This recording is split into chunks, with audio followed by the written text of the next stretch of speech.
Hi there, thank you very much for the introduction, and I'm glad to hear that my presentation needs to be short. Just to introduce myself again, my name is Alex Bacon. I'm a clinical scientist at the Bristol Urological Institute in the UK, and thank you for inviting me to speak today. So I've got nothing to disclose, and I'm presenting today a novel method to reduce noise in a water-filled urodynamic system. And as it's already been said, I've been supported by clinical engineer Andrew Gammy. I'm sure for those of you that perform urodynamics, you'll know that ICS recommends that you use a water-filled urodynamic system to take your measurements. However, you will also know that it's very prone to artifacts, and this can make analysis very difficult. In this part of the trace here, there is stress testing that's being performed, and you can see it's almost impossible to rule out detrusor overactivity at this point in the trace, which can make diagnosis very difficult. So we aim to see by how much noise artifacts can be reduced in a water-filled urodynamic trace by using a twin tubing method. So one of the tubes will be connected to a catheter. The other tube will be left open to atmosphere and connected to the patient at the height of the symphysis pubis. The second tubing will be automatically subtracted from the first tubing, so to automatically remove any artifacts that are recorded by the second tube. This is a bench study to show the theory behind our hypothesis. So to test the theory, we reproduce 30 artifacts by dropping the twin tubing from a known height 30 times, and this is the trace that was produced. On the top line you can see the vesicle pressure.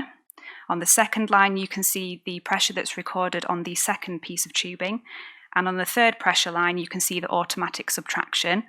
Visually you can already see by how much the noise is being reduced.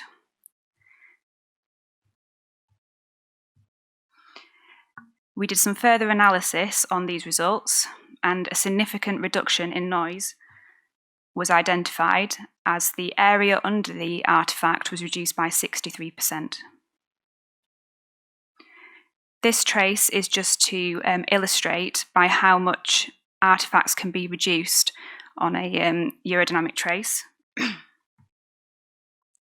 In this area here, you can see the importance of reducing the artifacts, as there's detrusor overactivity present, but it's actually very difficult to see just on the vesicle line with the artifact present.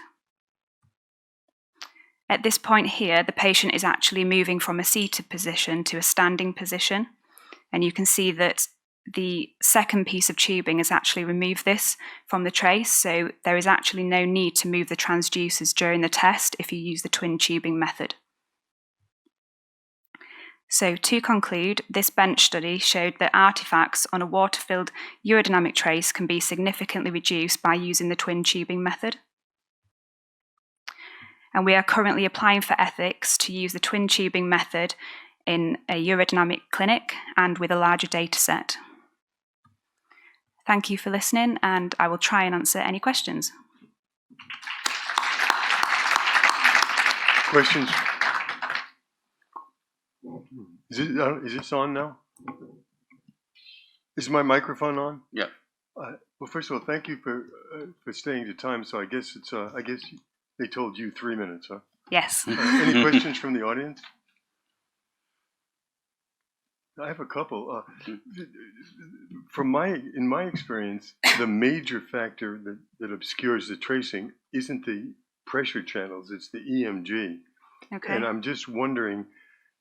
How often is this something you think we should be using routinely? It's certainly a novel way of looking at it, and it does its job. Should we be using this routinely, or is there a way to? What do you think? So should we be using the twin tubing routinely? Yes, I think so. That obviously we'll have to perform further studies on patients and actual investigations, but in theory, this should be really helpful to help traces be more clear. If I can add another point, probably this may not be an issue in all kind of patients, but for instance, in patients with movement problems, like for tremor, like Parkinson's disease patients, this may be really an issue. So having a system like that removing all this Yes, stuff from the definitely. traces may be really useful. Yeah. So I would be curious to apply this innovation to I this agree. category of patients. It would be interesting to actually do our other studies on patients with those sort of problems to see if it really does help. Yeah. Is it possible that you,